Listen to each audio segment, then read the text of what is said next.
अच्छा जी। आज का जो हमारा एजेंडा है, जो आज का हमारा टॉपिक है, वो बैंक रिकन्सिलिएशन स्टेटमेंट है। शुरू से लेकर एंड तक हम इसको देखते हैं। अगर आपने पहले नहीं पढ़ा तो कोई भी मसले की बात नहीं है। देखें जी, सबसे पहली चीज़ हम जो सीखते हैं ना आज, वो एक बेसिक सा बैंक रिकन्सिलिएशन स्टेटमेंट है और उससे रिलेवेंट कुछ बातें, कुछ चीज़ें हैं।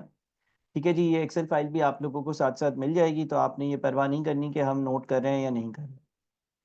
अच्छा जी, देखें, एक बैंक अकाउंट होता है जो आप लोग खुद बनाते हैं, अपने पास मेंटेन करते हैं वो बैंक अकाउंट। आप लोग अपने पास एक बैंक अकाउंट बनाते हैं, बैंक का एक टी अकाउंट बनाते हैं, अपनी बुक्स में वो बनाया जाता है हमारी। यानी कि अगर हम एक कंपनी है तो हम एक बैंक अकाउंट बनाएंगे जिसमें हम उसकी सारी डबल एंट्रीज पास करेंगे। इसी तरह से बैंक अपने पास जो है ना, वो एक चीज़ बना रहा होता है जो होता है बैंक स्टेटमेंट। हर कस्टमर का अलग बैंक स्टेटमेंट बन रहा होता है और जनरली ये मंथ बाय मंथ बेसिस पर बनता है। तो लेट्स से हम बात कर रहे हैं bank statement for the month of January. ठीक है जी, जनवरी के महीने का बैंक स्टेटमेंट है, ये बना रहा होगा बैंक। बैंक अकाउंट बना रहे होंगे आप। दो अलग अलग पार्टीज हैं जो ये चीज़ें बना रही होंगी। बैंक स्टेटमेंट बनाएगा बैंक। बैंक अकाउंट या बैंक का टी अकाउंट आप अपनी बुक्स में बनाएंगे, आप खुद अपनी पास ट्रांजैक्शंस रिकॉर्ड करने के लिए बनाएंगे। जो आपका बैंक स्टेटमेंट होगा उस पे जनरली जो कॉलम होंगे, वो एक कॉलम होगा डेट का, एक कॉलम होगा पर्टिकुलर्स का जिसमें डिटेल्स होंगी, एक कॉलम होगा डेबिट का, एक कॉलम होगा क्रेडिट का और एक कॉलम होगा बैलेंस का। ठीक है जी, यानी कि कितना अमाउंट पड़ा हुआ है, वहां से हमें बैलेंस पता चल रहा होगा। लेट्स एज्यूम कि आपके पास जो है ना वो फर्स्ट जनवरी वाले दिन का बैलेंस ब्रॉट डाउन है। पहली जनवरी वाले दिन आपके पास कुछ बैलेंस ब्रॉट डाउन है, यानी कि पिछला साल जब खत्म हुआ होगा तो तब का जो बैलेंस ब्रॉट डाउन है वो 500 रुपये। बैलेंस ब्रॉट डाउन का मतलब ये है कि आपके हिसाब से फर्स्ट जनवरी वाले दिन बैंक अकाउंट में आपके 500 रुपये पड़े हुए हैं। अगर मैं बैंक स्टेटमेंट को देखता हूं तो लेट्स से यहाँ पर फर्स्ट जनवरी की डेट होगी। फर्स्ट जनवरी की डेट के बाद यहाँ पर बैलेंस लिखा हुआ आ रहा होगा 500 सी आर यानी कि क्रेडिट।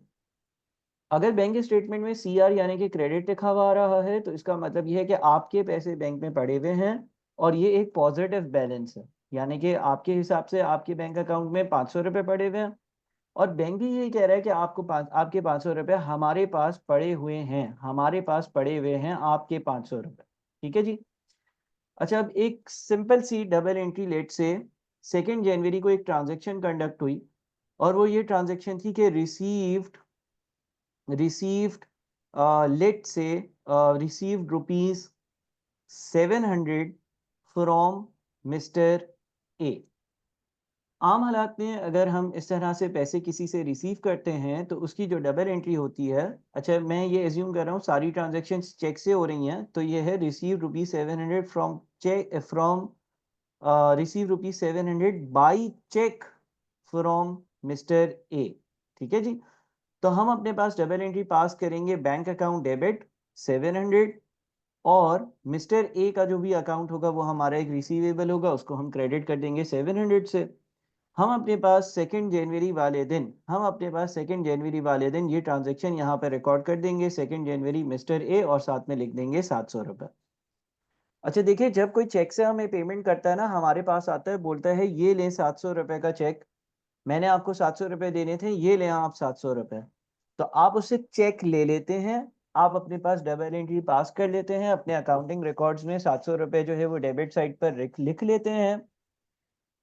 फिर आप जाते हैं बैंक और बैंक को बोलते हैं ये मुझे मिस्टर ये चेक देकर गया है, ये है चेक, और आप मेरे अकाउंट में ये पैसे ऐड कर दें। अब देखो, अगर सेकेंड जनवरी को मिस्टर ए ने मुझे चेक दिया है तो लेट से मैं थर्ड जनवरी को बैंक गया। थर्ड जनवरी को बैंक जाकर मैंने बैंक को वो चेक दिया। मैंने बोला भाई मिस्टर ये चेक लेकर आया था, इसके बैंक से पैसे निकालें, इसके अकाउंट से पैसे निकालें, इसका जो भी बैंक है उधर से पैसे निकालें और मेरे अकाउंट में ऐड कर दें, ये रहा चेक। सो होगा ये कि मिस्टर ए वाले 700 रुपये मेरे अकाउंट में ऐड तो हो जाएंगे, अलबत्ता अगर मैं सेकेंड जनवरी या थर्ड जनवरी को बैंक जाऊंगा तो उसी दिन ऐड नहीं होंगे, 3-4 दिन लग जाते हैं। मिसाल के तौर पर बैंक मेरे अकाउंट में 5 जनवरी को पैसे ऐड करेगा और वो करेगा यहाँ पर क्रेडिट, और मेरा जो बैलेंस है वो हो जाएगा 1200 रुपये CR। अब सर पहली बात मुझे ये समझा दें कि ये जो मिस्टर ए ने हमें पैसे दिए, हमने पैसे रिसीव कर लिए, पैसे हमने अपने पास डेबिट कर दिए 2 जनवरी को, बैंक में 5 जनवरी को क्यों ऐड हुए? बैंक में 2 जनवरी को ऐड क्यों नहीं हुए? उसकी रीज़न ये है कि जब हम बैंक के पास चेक लेकर जाते हैं तो बैंक जो है ना उस चेक को, लेट्स से आपका ए बैंक में अकाउंट है और मिस्टर ए का अकाउंट था बी या सी बैंक में, तो जो हमारा बैंक है वो मिस्टर ए के बैंक को बोलेगा कि भाई हमारे पास चेक आया है, क्या मिस्टर ए का अकाउंट एग्जिस्ट करता है, क्या चेक पे जो साइन है वो दुरुस्त है, सही है, क्या चेक में कोई मसला तो नहीं है, जाली तो डॉक्यूमेंट नहीं है ये, और ये सारी वेरिफिकेशन कर कर उसके अकाउंट से पैसे निकल कर मेरे अकाउंट में ऐड होते हैं, जिसमें अमूमन आमतौर पर 2-3 दिन लग जाते हैं, अनलेस के आपका और मिस्टर ए का बैंक जो है ना वो सेम हो, यानी कि दोनों ने बैंक XYZ में ही अकाउंट खुलवाया हुआ हो, तो वो अपने कंप्यूटर पर जो कैशियर है वो चेक करेगा, मिस्टर ए के अकाउंट से पैसे निकालेगा, आपके अकाउंट में डाल देगा। लेकिन अगर ऐसा नहीं है तो 2-3 दिन का डिले आ सकता है। आपका जो अकाउंट था वो XYZ बैंक में था, मिस्टर ए का अकाउंट ABC बैंक में था, तो आप XYZ बैंक गए, आपने चेक दिया, XYZ बैंक शाम वाले दिन जो है वो सारे चेक्स ABC बैंक वाले से पूछेगा कि भाई इसके चेक आए हैं, ये असली चेक हैं या नहीं है, और सारी चीज़ें फॉर्मेलिटीज़ पूरी करेगा, फिर ए के अकाउंट से पैसे निकाल कर आपके अकाउंट में ऐड होंगे। तो ये याद रखिएगा कि अमूमन आमतौर पर इस पे डिले आ सकता है। दूसरी बात कि सर बैंक अकाउंट तो मेरा एसेट है, एसेट इंक्रीज होता है तो डेबिट होता है, मैं जब अपनी अकाउंटिंग कर रहा हूँ तो वो तो मुझे समझ में आ रही है कि मैं बैंक अकाउंट को डेबिट करूंगा जब भी मेरे बैंक अकाउंट का बैलेंस इंक्रीज होगा, लेकिन ये बैंक क्रेडिट क्यों कर रहा है? बैंक को भी तो डेबिट करना चाहिए। याद रखिए कि बैंक में पैसा आपके लिए एसेट है, बिकॉज आपके पैसे बैंक में पड़े हुए हैं, तो आपके लिए तो वो एसेट है। अलबत्ता जब बैंक के एंगल से सोचोगे तो बैंक ये बोलता है किसी और के पैसे मेरे पास पड़े हुए हैं, तो बैंक के लिए ये लायबिलिटी है, लिहाजा बैंक जो है वो लायबिलिटी का इंक्रीज रिकॉर्ड करता है और बैंक अपने पास 1200 रुपए का बैलेंस रिकॉर्ड कर लेगा। लेट्स से उसके बाद एक और ट्रांजेक्शन हुई और वो हुई 6 जनवरी को, और हुई ट्रांजैक्शन कुछ ऐसी कि paid ₹300 by cheque to mister B. क्या डबल एंट्री पास होगी? सर जब हम पेमेंट करेंगे मिस्टर बी हमारा पेएबल होगा, वो डेबिट हो जाएगा क्योंकि लायबिलिटी कम हो रही है, और बैंक से अगर हम पेमेंट करते हैं तो बैंक अकाउंट जो है वो क्रेडिट हो जाएगा क्योंकि हम एक पेमेंट कर रहे हैं। हम अपने पास लेट से 6 जनवरी को जब हमने पेमेंट करी, जब हमने मिस्टर बी को चेक किया तो हमने यहाँ पर रिकॉर्ड कर लिया मिस्टर बी, और हमने यहाँ पर जो है वो इसका अमाउंट भी रिकॉर्ड कर लिया, इसका अमाउंट जो है वो 300 रुपये है। 6 जनवरी वाले दिन ये ट्रांजैक्शन कंडक्ट हुई है, तो हमने 6 जनवरी के नाम से इसकी रिकॉर्डिंग कर ली कि भाई मिस्टर बी को हमने जो है वो 300 रुपये पे किए हैं। ठीक है सर, क्या बैंक में उसी दिन नजर आ जाएगा? क्या बैंक भी 6 जनवरी को ही रिकॉर्ड करेगा? जरूरी नहीं है, हो भी सकता है कि 6 जनवरी को हो सकता है कि 2-3 दिन के बाद, डिले के बाद हो। क्यों सर, इस केस में क्या क्या हो सकता है? देखिए मिस्टर बी को आपने चेक दिया, मिस्टर बी को आपने क्या दिया? चेक दिया कि भाई जाओ मेरे बैंक और पैसे निकाल लो, ये 300 रुपये तुम्हें मुझे तुम्हें देने थे ना, कैश नहीं है, ये लो चेक बना दिया, ये लो चेक, मेरे बैंक जाओ, बैंक को चेक दिखाना, बैंक तुम्हें 300 रुपये दे देगा। मिस्टर बी ने वो चेक रखा अपनी जेब में और घूमने फिरने चला गया, विंटर वेकेशंस पर चला गया, और विंटर वेकेशन से वापस आया 10 दिन बाद और फिर गया मेरे बैंक, और बैंक जाकर उसने पैसे निकाले।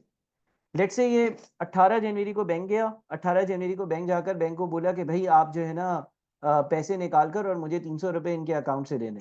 तो यहाँ से 300 डेबिट हुए और अब बैंक अकाउंट में आपका बैलेंस ले गया 900 रुपये क्रेडिट का। ठीक है जी। तो यहाँ पर हमने एक चीज सीखी कि जिस दिन आप यहाँ पर डबल एंट्री पास करते हो, अमूमन बैंक स्टेटमेंट में वो एंट्री जो है ना वो कुछ टाइम बाद नजर आ रही होती है, उसी दिन नजर नहीं आती, और इसकी एक लॉजिकल रीजनिंग है जो हमने यहाँ पर पढ़ी। अच्छा जी, अब लेट से मैं ये कहता हूँ कि 30th जनवरी वाले दिन, 30th जनवरी वाले दिन received rupees 250 by cheque, receive rupees 250 by cheque from mister C. क्या डबल एंट्री पास होगी? 30 जनवरी वाले दिन receive ₹250 by cheque from mister C. Mister C से मैंने ₹250 रिसीव करे हैं। जब मैं किसी कस्टमर से पैसे रिसीव करता हूं तो क्या डबल एंट्री पास होती है? बात समझ में आ रही है सबको? मैं बैंक अकाउंट को डेबिट करूंगा ₹250 से और मिस्टर सी को क्या कर दूंगा? क्रेडिट कर दूंगा ₹250 से। डन है, करेक्ट है, यहाँ तक बातें समझ में आ रही हैं। और अपने पास यहाँ पर 30 जनवरी वाले दिन मिस्टर सी लिखूंगा और ₹250 लिख दूंगा। क्या ये बैंक स्टेटमेंट में नजर आएगा? हो सकता है आ जाए, हो सकता है आ जाए, हो सकता है कि 30 जनवरी को ही मेरे अकाउंट में पैसे ऐड हो जाएं अगर मेरा और मिस्टर सी का अकाउंट सेम है, बैंक अकाउंट सेम है। लेकिन आप लोगों को क्या लगता है जनरली क्या होता है? जनरली 2 3 4 दिन का डिले होता है ना। तो क्या ये मेरे बैंक स्टेटमेंट में नजर आएगा? जरा चैट बॉक्स में थोड़ा सा पार्टिसिपेट कर कर बताएं। अगर मैं आपको ये बोलूं मैं बैंक गया 30 जनवरी वाले दिन, मैंने बैंक जाकर बैंक को बोला मिस्टर सी ने मुझे ये पैसे दिए हैं चेक के जरिए, आप ये चेक जो है रखें और मिस्टर सी के अकाउंट से पैसे निकाल कर और मेरे अकाउंट में ऐड कर दें, क्या बैंक उसी वक्त ऐड कर देगा? नहीं सर, बैंक को कुछ टाइम लग जाता है, बैंक शायद 2 3 फरवरी को ऐड करेगा, उसी वक्त ऐड होना मुश्किल है। तो क्या ये अमाउंट मुझे बैंक स्टेटमेंट में, जनवरी के बैंक स्टेटमेंट में नजर आएगा? मुश्किल है सर, मुश्किल है। ये अमाउंट शायद आपको जनवरी के बैंक स्टेटमेंट में नजर नहीं आएगा। अलबत्ता जब फेब का बैंक स्टेटमेंट आएगा तो शायद उसमें ऐड हुआ। इसी तरह से लेट से 30 जनवरी वाले दिन, मैं कहता हूं paid ₹100 by cheque to mister D. Mister D को ₹100 चेक से पे करे गए। क्या डबल एंट्री पास होगी? मिस्टर डी जो है वो डेबिट हो जाएगा 100 से और बैंक अकाउंट जो है वो क्रेडिट हो जाएगा 100 से। मैं अपने पास यहाँ पर 30 जनवरी वाले दिन इसको रिकॉर्ड कर लूंगा। और मैं लेट से इसको रिकॉर्ड करता हूँ इस तरह से कि मैं 30 जनवरी मिस्टर डी लिखता हूँ और ₹100 लिख देता हूँ। मैंने मिस्टर डी को चेक दिया, मैंने बोला जाओ मेरे बैंक अकाउंट से पैसे निकाल लो। क्या मुझे ये बताओ कि बैंक स्टेटमेंट जो जनवरी का है उसमें ये नजर आएगा? आ भी सकता है। ऐसा हो सकता है मिस्टर डी उसी वक्त भागता भागता गया, बैंक को दिया ये चेक, बैंक ने उसको जो है वो ₹100 दे दिए। लेकिन लेट्स एज्यूम ये 2 3 दिन बाद जाता है। सर अगर 2 3 दिन बाद जाएगा ना तो जनवरी के बैंक स्टेटमेंट में नजर नहीं आ रहा होगा ये अमाउंट। क्योंकि अगर मिस्टर डी जाता है 3 फरवरी 4 फरवरी तो आप तो बैंक स्टेटमेंट जो है वो जनवरी का बना रहे हो, इसमें ये नजर नहीं आएगा। हाँ, फरवरी का बैंक स्टेटमेंट बनता उसमें ये चीज नजर आती। अच्छा, लेट से बैंक स्टेटमेंट में कुछ ऐसी चीजें भी थी जिनका मुझे इल्म नहीं था। सर ऐसा कैसे हो सकता है? देखें, ऐसा इस तरह से हो सकता है कि कभी कभार समटाइम्स बैंक आपके पास आपके अकाउंट से डायरेक्टली कोई ट्रांजैक्शन कर लेता है और जब आपको बैंक स्टेटमेंट मिलता है तब आपको उस ट्रांजैक्शन का इल्म होता है। मिसाल के तौर पर पूरे महीने के बैंक ने जो है ना एक बैंक चार्जेस काट लिए। अलग अलग तरह की फीस हो सकती है, पे ऑर्डर बनाने की फीस हो सकती है, चेकबुक इशू करने की फीस हो सकती है, एसएमएस अलर्ट की फीस हो सकती है, किसी को इंटरनेट या फंड्स ट्रांसफर की फीस हो सकती है, एटीएम कार्ड की फीस, डेबिट क्रेडिट कार्ड की फीस हो सकती है। बहरहाल बैंक ने अपने पास से 30 जनवरी वाले दिन जो है ना आपको बैंक स्टेटमेंट भेजने से पहले ये फंड्स डिडक्ट कर लिए, यानी कि आपका बैलेंस वो 855 क्रेडिट पे ले आया था। और लेट से आपने किसी कंपनी के शेयर्स खरीदे थे पाकिस्तान स्टॉक एक्सचेंज पर और आपने सीडीसी को, यानी कि जो सेंट्रल डिपॉजिटरी कंपनी सीडीसी, और आपका जो ब्रोकर होता है स्टॉक ब्रोकर, उसको कहा था कि यार इस कंपनी से जितना मुनाफा या डिविडेंड आए ना डायरेक्टली मेरे बैंक अकाउंट में ऐड कर देना। मैं अपने बैंक अकाउंट का ये तुम्हें अकाउंट नंबर दे रहा हूं, तुम खुद ही ऐड कर देना। ऐसा होता है प्रैक्टिकली। सो लेट से आपको डिविडेंड इनकम आई थी, आपने किसी कंपनी के शेयर्स लिए थे वहां से और वो थी ₹3 की। अब देखें ये डायरेक्ट डायरेक्ट ट्रांजैक्शन हो रही हैं। आपने अपने ब्रोकर को, स्टॉक ब्रोकर को बोला हुआ था भाई जो मुनाफा आए डिविडेंड आए मेरे अकाउंट में खुद ऐड कर देना, और बैंक ने बैंक चार्जेस खुद ही से डिडक्ट कर लिए थे, तो बैंक ने जो है ना वो आपका बैलेंस 858 क्रेडिट करा हुआ था। अब अगर हम अगर हमें बैंक स्टेटमेंट नहीं मिलता, लेट से बैंक स्टेटमेंट जनरली क्या होता है कि जनवरी गुजर गया ना तो 3 4 फरवरी को मिलेगा, तो भाई मुझे तो इन दो ट्रांजेक्शन का नहीं पता होगा। मैंने क्या किया होगा, मैंने जनवरी में अपना बैंक अकाउंट जो है वो क्लोज कर लिया होगा, carry down brought down calculate कर लिया होगा, और कैरी डाउन ब्रॉट डाउन के हिसाब से मैंने 30 जनवरी वाले दिन अपना बैलेंस कैरी डाउन यानी कि सीडी निकाला होगा। मैंने बोला होगा ₹500 पहले से थे, 700 और आए 1200 हुए, 1200 के बाद 250 और आए 1450 हो गए। 1450 रुपयों में से 1450 रुपयों में से 300 रुपए की एक बंदे को पेमेंट कर दी और 100 रुपए की एक बंदे को पेमेंट कर दी, तो मेरे पास जो है ना वो 1050 रुपीज बच गए। और टू था फर्स्ट फेब वाले दिन का जो बैलेंस ब्रॉड डाउन होगा, फर्स्ट फेब वाले दिन का जो बैलेंस ब्रॉड डाउन होगा वो मैंने अगले महीने के शुरू में लिख दिया होगा और वो होगा 1050। इसका मतलब मेरे हिसाब से मेरे बैंक में 1050 रुपीज पड़े हुए हैं। अब होता यह है कि भाई मैं अपने हिसाब से अकाउंटिंग कर रहा होता हूँ, तो मेरा जो बैलेंस है जो मैंने यहां पर रिकॉर्ड किया है और जो बैंक का बैलेंस है जो बैंक ने बताया है, ये आपस में मैच नहीं करते। मैं कह रहा हूं मेरे बैंक अकाउंट में 1050 रुपीज पड़े हुए हैं और बैंक कह रहा है आपके 858 रुपीज पड़े हुए हैं। गलत कोई भी नहीं है, मैंने अपने हिसाब से अकाउंट्स बनाए, बैंक ने अपने हिसाब से अकाउंट्स बनाए। अब करा क्या जाता है, देखिए दो स्टेप्स फॉलो होंगे। Step number one, update your records. Sir इसका क्या मतलब है प्यारे बच्चों, इसका ये मतलब है कि पहले तो हम बैंक स्टेटमेंट और अपने रिकॉर्ड्स देखेंगे और फिर हम ये करेंगे, हम देखेंगे कि यार कौन सी बातें ऐसी हैं जो बैंक स्टेटमेंट पर आ रही हैं, अलबत्ता मैंने अपने पास रिकॉर्ड नहीं करी थी। हो सकता है कि कुछ चीजें ऐसी हों जो बैंक ने रिकॉर्ड कर ली हैं और मैंने रिकॉर्ड नहीं करी हैं। तो जो ट्रांजेक्शन्स ऐसी होंगी जो बैंक स्टेटमेंट पर आ रही होंगी और मेरे पास नहीं आ रही होंगी, वो मेरे बिजनेस से पर्टेन करती हैं, मुझे उसको रिकॉर्ड करना पड़ेगा। तो मैं क्या करूंगा कि बैंक चार्जेस और डिविडेंड इनकम, यहाँ पर हमने दो एग्जांपल्स दी हैं, इससे ज्यादा भी हो सकती हैं।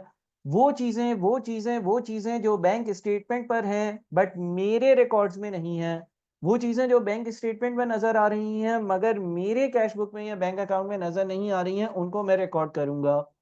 अब बैंक चार्जेस की डबल एंट्री क्या होती है, bank charges is an expense, so bank charges debit 5 रुपए और बैंक अकाउंट से उसकी पेमेंट हो रही है, बैंक अकाउंट कम हो रहा है, क्रेडिट 5 रुपए। डिविडेंड जो एक तरह की इनकम है, इनकम आती है तो बैंक अकाउंट डेबिट होगा, बैंक अकाउंट 3 रुपए से डेबिट होगा। और डिविडेंड इनकम इनकम इंक्रीज होती है तो क्रेडिट होती है। सर हम ये स्टेप नंबर वन कैसे पूरा करेंगे, हम स्टेप नंबर वन ऐसे पूरा करेंगे कि हम अपडेटेड बैंक अकाउंट अपने पास बनाएंगे। हम अपडेटेड बैंक अकाउंट किस तरह से बनाएंगे, हम अपडेटेड बैंक अकाउंट इस तरह से बनाएंगे कि हम ये कहेंगे कि देखें हमने जो बैंक अकाउंट बनाया था उसमें कुछ बातें ऐसी हैं जो मुझे नहीं पता थी क्योंकि मेरे पास बैंक स्टेटमेंट नहीं था। अब क्योंकि मेरे पास बैंक स्टेटमेंट है तो मैं अपने रिकॉर्ड्स को अपडेट करता हूँ। पहले मैंने 1 जनवरी का जो बैलेंस ब्रॉड डाउन यानी कि सॉरी फर्स्ट फैब का जो बैलेंस ब्रॉड डाउन है, यानी कि मेरे हिसाब से मेरे बैंक अकाउंट में 1050 रुपीज थे। अलबत्ता एक बात ये वाली जो बैंक ने रिकॉर्ड करी हुई है और मैंने रिकॉर्ड नहीं करी है वो मैं रिकॉर्ड करता हूँ। मेरा बैलेंस 1050 नहीं होना चाहिए, बैंक ने डायरेक्टली 5 रुपए मेरे अकाउंट से काट लिए हैं, डिडक्ट कर लिए हैं।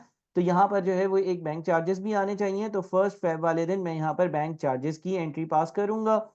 बैंक चार्जेस एक्सपेंस है, बैंक चार्जेस डेबिट हुआ और बैंक अकाउंट क्रेडिट हुआ। अभी हम अपना बैंक अकाउंट अपडेट कर रहे हैं यानी कि हम बैंक अकाउंट बना रहे हैं, तो हम उसको यहाँ पर रिकॉर्ड कर देंगे।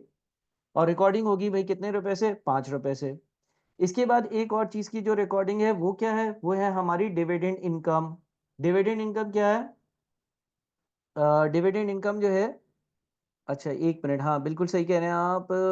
एक मिनट, 500 थे, 1200 हो गए, 1200 में से 300 गए, 900 हो गए और 5 रुपए के, हाँ ये हमारे पास 885 क्रेडिट होना चाहिए। रुकिएगा जरा मैं इसको सही कर लूँ। और ये 895 क्रेडिट होना चाहिए और फिर ये होना चाहिए 898 क्रेडिट होना चाहिए। ठीक है जी, थैंक यू, इसको मैंने करेक्ट कर लिया। ठीक है ना, छोटा सा यहाँ पर मैंने एक एरर कर दिया था, 5 रुपए पहले माइनस करे और फिर 3 रुपए ऐड कर दिए। अच्छा जी, यहाँ पर डिविडेंड इनकम को रिकॉर्ड करूंगा 3 रुपए।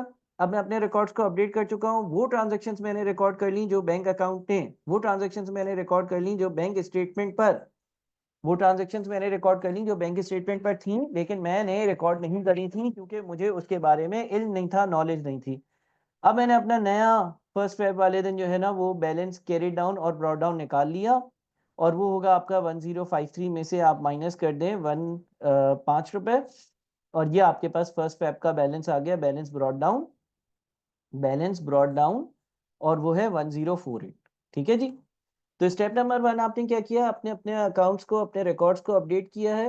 आपने वो ट्रांजैक्शंस जो बैंक ने रिकॉर्ड कर ली थी बट आपको उसके बारे में नॉलेज नहीं थी, आपने वो ट्रांजैक्शंस अपने पास रिकॉर्ड कर दी और अपने रिकॉर्ड्स को आपने प्रॉपर्ली जो है वो अपडेट कर दिया।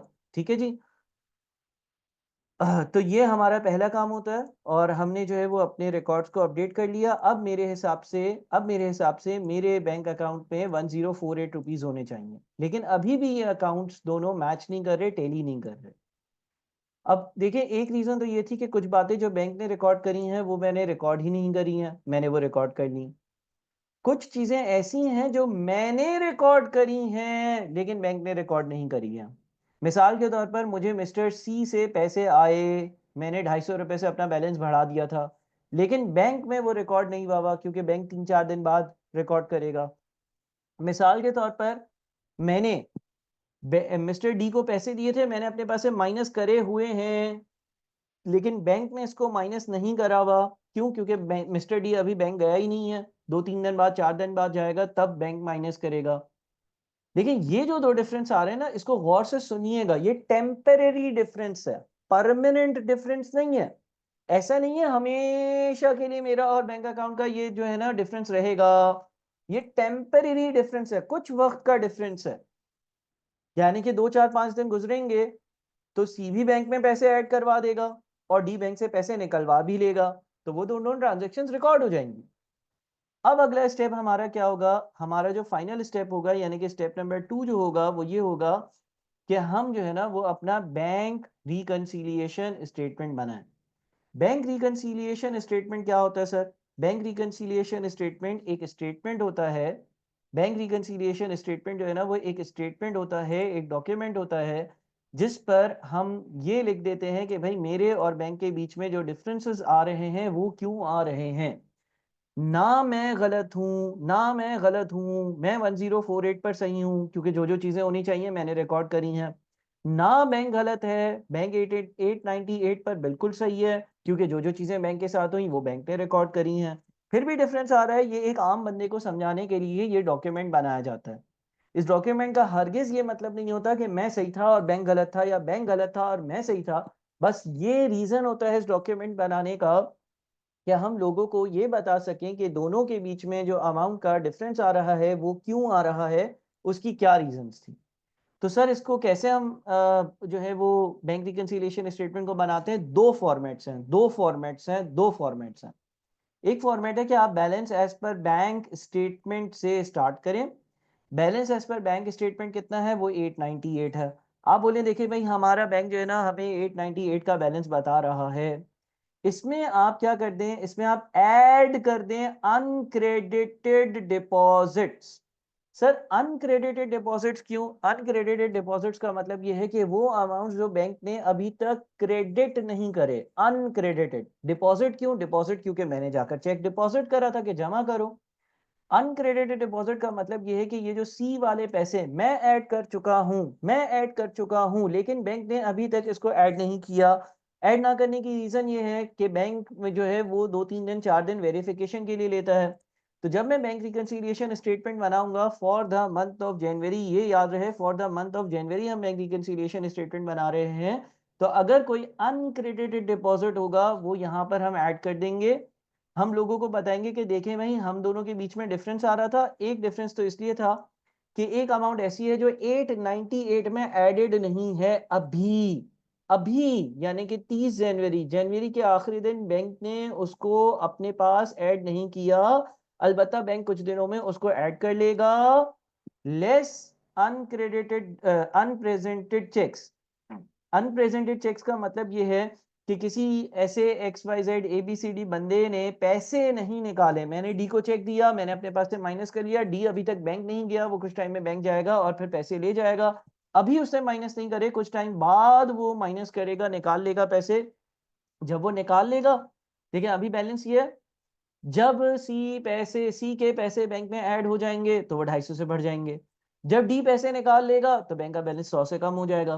तो ऐसा करने से क्या आंसर आना चाहिए? ऐसा करने से आना चाहिए 1048, यानी कि ऐसा करने से आना चाहिए balance as per updated bank account जो मैंने बनाया है। आप देख सकते हैं कि ये 898 वो वाला बैलेंस है जो बैंक स्टेटमेंट में नजर आ रहा था और ये 1048 का वो बैलेंस है जो मेरे पास मेरी अपडेटेड बैंक अकाउंट की वैल्यू में आ रहा था। ना बैंक गलत है ना मैं गलत हूं, ये याद रखिएगा। और लोगों को मैंने ये बताना है कि हम दोनों के बीच में डिफरेंस क्यों आ रहा है, किस वजह से जो है वो बैंक 898 बोल रहा है और मैं 1048 बोल रहा हूं। तो जनवरी के एंड में जो डिफरेंस आ रहा है वो दो रीजंस की वजह से आ रहा है। जनवरी के एंड में जो डिफरेंस आ रहा है वो दो रीजंस की वजह से आ रहा है। एक 250 रुपये बैंक ने ऐड नहीं किए, कुछ टाइम में बैंक ऐड कर लेगा, और एक 100 रुपये जो बैंक अकाउंट से माइनस नहीं हुए, कुछ देर में बैंक जो है वो माइनस कर देगा, तो बैंक भी 1048 पर आ जाएगा। अच्छा, ऐसा भी हो सकता है कि कहीं कहीं आप फॉर्मेट देखें जिसमें आप देखें balance as per updated bank account पहले लिखा हुआ हो। अगर ऐसा होगा तो हम क्या करेंगे, हम इसमें ऐड कर देंगे अनप्रेजेंटेड चेक्स, ऐड कर देंगे अनप्रेजेंटेड चेक्स, ठीक है जी, और लेस कर देंगे यहां से अनक्रेडिटेड डिपॉजिट। अगेन ये एक फॉर्मेट ऐसा है जो उल्टा ऊपर अगर आप देखें जो चीज ऐड हो रही थी वो माइनस हो रही है, जो माइनस हो रही थी वो ऐड हो रही है। तो इस केस में हम 100 को ऐड कर देंगे और 250 को माइनस कर देंगे। अगर हम ऐसा करेंगे तो हम कहाँ जाएंगे, हम आ जाएंगे balance as per bank statement पर। आप देख लीजिएगा 1048 में 100 ऐड करें और 250 माइनस करें तो आप 898 पर आ जाते हैं। सर इसकी क्या लॉजिक है, हम लोगों को ये कह रहे हैं कि 1048 में एक 100 रुपए मैंने माइनस करे हुए जो बैंक ने माइनस नहीं करे तो ऐड बैक कर दो, और एक 250 रुपए मैंने ऐड करे हुए जो बैंक के अमाउंट में ऐड नहीं हुए वो माइनस कर दो, तो हम उसी वैल्यू पर आ जाएंगे जहां पर बैंक है। लेकिन इसका मतलब ये नहीं है कि मैं कोई डबल एंट्री पास कर रहा हूँ और बाकी में माइनस कर रहा हूँ। लोगों को समझा रहा हूँ कि ये 1048 और 898 में डिफरेंस क्यों है। लोगों को बोल रहा हूँ देखो देखो 1048 में ये ऐड करो ये माइनस करो यहीं पहुंचते हो, ये मकसद है। तो ये जो बैंक रिकंसिलिएशन स्टेटमेंट बनाया जाता है ये कोई डबल एंट्री सिस्टम का पार्ट नहीं है, ये कोई हम डबल एंट्रीज पास नहीं कर रहे, ये कोई ऐसी बात नहीं है कि हम अपने अकाउंटिंग रिकॉर्ड्स को चेंज कर रहे हैं, बस सिर्फ लोगों को समझा रहे हैं कि क्यों डिफरेंस आ रहा है। प्यारे बच्चों, क्या ये एग्जाम्पल नंबर 1 आप लोगों को समझ में आ गई, जिसमें हमने जनवरी का बैंक स्टेटमेंट बनाया, अपना बैंक अकाउंट बनाया, और फिर हमने दो चीजें सीखी, अनप्रेजेंटेड चेक्स, अनक्रेडिटेड डिपॉजिट्स, और फिर हमने स्टेप सीखे कि भाई स्टेप नंबर 1 ये होगा कि आप अपने रिकॉर्ड्स को अपडेट करेंगे, और स्टेप नंबर 2 ये होगा कि आप बैंक रिकंसिलिएशन स्टेटमेंट बनाएंगे। अब हम इसी एग्जाम्पल को लेकर आगे चलते हैं फर्दर और कुछ और चीजें ऐड करते हैं।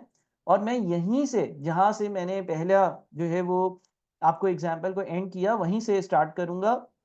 जो लोग रिकॉर्डिंग में देख रहे होंगे पहले यहाँ तक चीजें पक्की करेंगे फिर आगे बढ़ेंगे। अच्छा जी, लेट से अब जो है ना फरवरी का महीना आ गया, अगला महीना फैब होगा ना, क्योंकि जनवरी का ऊपर हमने हिसाब किताब किया है तो फैब का महीना यहाँ पर आएगा। अब लेट से फैब के महीने की कुछ हिसाब किताब करते हैं, कुछ चीजें जो है वो फर्दर कॉम्प्लेक्स करते हैं। ये बैंक अकाउंट है, बैंक अकाउंट कौन बना रहा होता है, बैंक अकाउंट हम खुद बना रहे होते हैं। और बैंक स्टेटमेंट कौन बना रहा होता है, बैंक स्टेटमेंट बैंक बना रहा होता है, ऐसा ही है ना, ठीक है जी। अच्छा जी, बैंक अकाउंट का जो फर्स्ट फेब का बैलेंस ब्रॉड डाउन है, बैंक अकाउंट का जो फर्स्ट फेब का बैलेंस ब्रॉड डाउन है वो ये रहा 1048 फरवरी के स्टार्ट में मैं बोल रहा हूँ कि मेरे बैंक अकाउंट में मेरे 1048 रुपीज पड़े हुए हैं। अच्छा जी, यहाँ पर फिर बैंक की बारी आती है, बैंक का देखते हैं कि भाई बैंक क्या बोल रहा है। फर्स्ट फेब वाले दिन बैंक ये कह रहा है, फर्स्ट फेब वाले दिन बैंक ये कह रहा है जनाब, फर्स्ट फेब वाले दिन बैंक कुछ इस तरह से कह रहा है कि आपका जो बैलेंस है ना वो है 898 का क्रेडिट। कितना है जी, 898 का सी आर यानी कि क्रेडिट, 898 का सी आर यानी कि क्रेडिट, ठीक है जी। अच्छा अब देखें पिछले महीने क्या हुआ था, मिस्टर सी से मैंने 250 रुपये रिसीव किए थे 30 जनवरी को, मैंने 250 रुपये अपने पास ऐड कर लिए थे। बैंक स्टेटमेंट में वो रिफ्लेक्ट नहीं हो रहे थे इसलिए क्योंकि जनवरी वाले महीने के आखिरी दिन चेक आया था, तो बैंक अभी 2-4 दिन 5 दिन लेगा और क्लियरेंस कर मेरे अकाउंट में ऐड कर देगा। तो हुआ क्या कि जो फरवरी वाला महीना था ना उसकी 3 फरवरी को 3rd ऑफ फेब वाले दिन मेरे बैंक स्टेटमेंट में मिस्टर सी आ रहा था, यहाँ पर 250 आ रहा था, और मेरा बैलेंस है ना वो 898 प्लस 250,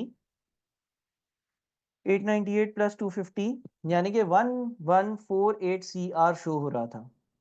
इसके बाद एक और चीज हो रही थी, मैंने जो है ना वो 30 जनवरी वाले दिन मिस्टर डी को चेक दिया था, मैंने अपने पास से 100 रुपए जनवरी के महीने में ही माइनस कर लिए थे। लेकिन बैंक वाले ने जब वो डी आएगा पैसे लेने आएगा तभी बैंक उसको पैसे देगा ना। तो डी जो है वो बैंक आया लेट से 7 फेब वाले दिन, 7 फरवरी वाले दिन मिस्टर डी जो है वहां पर आया और उसने जो है वो बैंक से 100 रुपए निकाले। तो भाई 100 रुपए अगर तब उसने निकाले तो 1048 का बैलेंस सीआर हो गया। अब जरा ये बात नोट करें, हुआ क्या, क्या आपने यहाँ पर 1048 लिखा हुआ था, कुछ अरसे बाद बैंक का बैलेंस भी 1048 पर हो जाता है, क्योंकि ये छोटा सा एक टाइमिंग का डिफरेंस होता है। बस सिर्फ और सिर्फ वो चीजें जनवरी में रिकॉर्ड नहीं हुई, बैंक ने उसको फरवरी में रिकॉर्ड कर दिया जैसे जैसे वो होती गई। और एक दिन ऐसा आया कि बैंक का और आपका दोनों का जो बैलेंस है ना वो टैली कर गया। प्यारे बच्चों, क्या ये बात समझ में आती है? कोई मसला है इसमें? बताएं। अच्छा जी, अब लेट से कुछ और बातें सीखते हैं। लेट से 6 फेब वाले दिन रिसीव्ड रुपीज, लेट से रिसीव्ड रुपीज 323 फ्रॉम मिस्टर ई। क्या एंट्री पास होगी? रिसीव्ड रुपीज 323 फ्रॉम मिस्टर ई। मैंने मिस्टर ई से 323 रुपीज रिसीव करे। सर एंट्री पास होनी चाहिए बैंक अकाउंट डेबिट 323 और मिस्टर ई क्रेडिट 323। क्या यही एंट्री पास होनी चाहिए थी? क्या यही एंट्री पास होनी चाहिए थी, हाँ या नहीं? बिल्कुल सर, यही एंट्री पास होनी चाहिए थी। लेट से आपका अकाउंटेंट बहुत जल्दबाज था, आपका अकाउंटेंट बहुत जल्दबाज था, तो उसने 323 को 232 रिकॉर्ड कर दिया। देखिए, गलती किसी भी इंसान से हो सकती है। अब मैं आपको ये बता रहा हूं कि अगर आप अपने रिकॉर्ड्स में कोई गलती कर देंगे तो उसको कैसे सही करेंगे। ठीक है जी। आपका जो अकाउंटेंट था उसने जल्दी में जो डबल एंट्री पास कर दी, ऑल्दो था 323 उसको 232 लिख दिया, जल्दी में लिख दिया, 323232 समझ आया उसको, उसने लिख दिया। ऐसा हो सकता है ना, ऐसा हो सकता है। हालांकि सही एंट्री ये होनी चाहिए थी। अच्छा, फिर आप बैंक गए, बैंक पे आपने चेक जमा करवाया, बैंक ने जो है ना 10 फरवरी को आपके अकाउंट में पैसे ऐड कर दिए और बैंक जो है उसने चेक पर अमाउंट देखा। बैंक के कैशियर ने गलती नहीं करी, बैंक के कैशियर ने गलती नहीं करी, बैंक के कैशियर ने गलती नहीं करी, बैंक के कैशियर ने गलती नहीं करी। तो उसने क्या रिकॉर्ड किया? 323 रिकॉर्ड किया। यानी कि उसने आपका बैलेंस कहाँ ले आया? वो 1048 प्लस 323, वो ले आया आपका बैलेंस 1371 सी आर, यानी कि 1371 क्रेडिट पर। क्या ये बात समझ आ रही है? यहां पर आपने गलती कर दी, बैंक ने गलती नहीं करी है। Information bye you, incorrect information put in by you, आपकी मिस्टेक है, आपने गलती करी है, आपके अकाउंटिंग रिकॉर्ड्स मैच नहीं करेंगे। क्या ये बात समझ में आ रही है? आप सब साथ हैं? दूसरी चीज, डेट से 8 फेब को received rupees 455 from mister F. क्या एंट्री पास होगी? बैंक डेबिट हो जाएगा 455, मिस्टर एफ जो है वो क्रेडिट हो जाएगा 455। ये एंट्री पास हो जाएगी सर, बिल्कुल ठीक कह रहे हैं आप, ये एंट्री पास हो जाएगी। आपने ये एंट्री रिकॉर्ड कर दी और आपने यहाँ पर ये 8 फेब की एंट्री रिकॉर्ड कर दी और आपने मिस्टर एफ लिख दिया और आपने जो है ना वो 455 लिख दिया। अच्छा, कभी कभी कभी कभी कभी कभी कभी कभी ऐसा भी होता है कि बैंक कोई गलती कर दे। लेट से 12 फरवरी वाले दिन बैंक ने जो है वो मिस्टर एफ वाला अमाउंट रिकॉर्ड किया, लेकिन अब बैंक के कैशियर ने गलती कर दी और उसने 454 रिकॉर्ड कर दिया। तो उसने अगर 454 रिकॉर्ड कर दिया तो उसने आपका बैलेंस कर दिया 1825 का क्रेडिट। ठीक है जी। उसके बाद क्या हुआ? उसके बाद लेट से आप कह लें कि 26 फैब को 26 फैब को paid rupees 100 to mister G. Mister G को आपने 100 रुपए पे किए। क्या डबल एंट्री पास होगी बताएं जरा, क्या डबल एंट्री पास होगी बताएं जरा। सर जब आप पेमेंट करेंगे तो मिस्टर जी जो है वो डेबिट हो जाएगा, मिस्टर जी जो है वो डेबिट हो जाएगा 100 रुपए से और बैंक अकाउंट जो है ना वो क्रेडिट हो जाएगा 100 रुपए से। सो आप इसको यहाँ पर रिकॉर्ड कर देंगे और आप यहाँ पर बोलेंगे 26 फैब मिस्टर जी और अमाउंट लिख देंगे आप 100 का। ठीक है जी। अच्छा, लेट से बैंक जो है वो मिस्टर जी बैंक नहीं गया, मिस्टर जी बैंक नहीं गया, मार्च में जाएगा।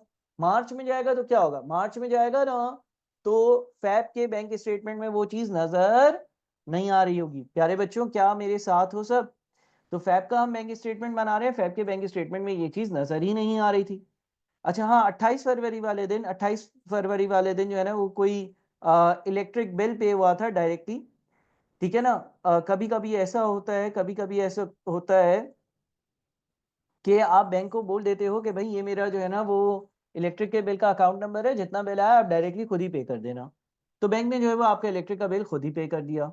लेट से ये था 500 रुपये, तो इसका मतलब ये हो गया कि बैंक के हिसाब से 1825 में से आप 500 रुपये माइनस कर दें, 1325 का क्रेडिट बैलेंस आपका बैंक अकाउंट पे होना चाहिए। ठीक है जी। अब यहाँ पर वापस से हम जो है वो स्टेप्स को फॉलो करते हैं। स्टेप नंबर वन क्या पढ़ा था, क्या बनाना होता है हमें? स्टेप नंबर वन क्या पढ़ा था हमने, क्या बनाना होता है? हमने अपने रिकॉर्ड्स को क्या करना होता है? हमने अपने रिकॉर्ड्स को क्या करना होता है? अपडेट करना होता है। अच्छा जी, अभी अभी क्या बैलेंस आ रहा है भाई? अभी तो 1735 में से 100 माइनस कर देते हैं। 1735 में से अगर हम 100 माइनस कर देते हैं तो 1635 आ रहा है। 28 फैब बैलेंस कैरी डाउन 165, और March first March balance brought down 1635।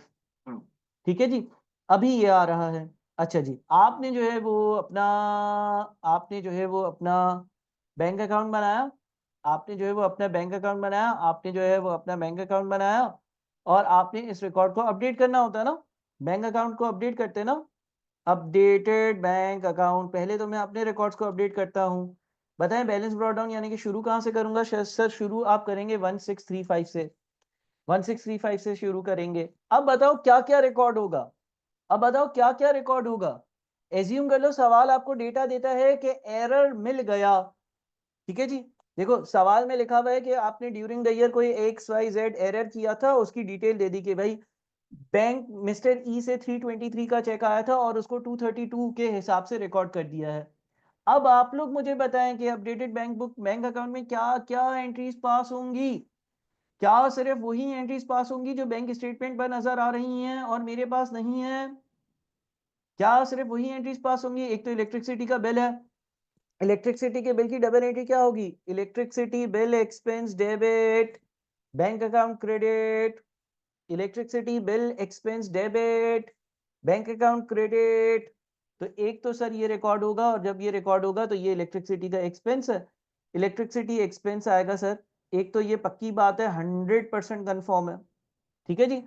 अब गौर से सुनिएगा मेरी बात, गौर से सुनिएगा। अगर आप अपने अकाउंट्स में कोई खुद गलती कर देते हैं और वो गलती मिल जाती है तो उसको भी डबल एंट्री के जरिए रिकॉर्ड किया जाता है और सही किया जाता है। देखिए एक तो एंट्री आपने ये पास कर दी, इलेक्ट्रिसिटी बिल डेबिट 500 रुपए और बैंक अकाउंट क्रेडिट 500 रुपए, तो आपने जो है वो अपडेटेड कैश बुक में 500 रुपए माइनस कर दिए, क्रेडिट साइड पर रिकॉर्ड कर लिए, इलेक्ट्रिसिटी का बिल पे हुआ।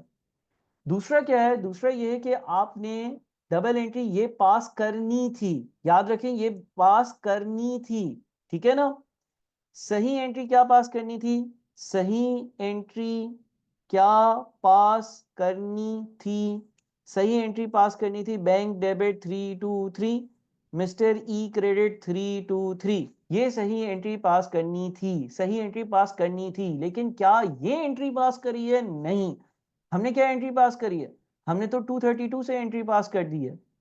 हमने जो गलत एंट्री पास कर दी है ऑलरेडी, वो क्या कर दी है? वो हमने ये कर दी है कि हमने बैंक को जो है वो डेबिट कर दिया है 232 से, और मिस्टर ई को जो है ना वो क्रेडिट कर दिया है 232 से।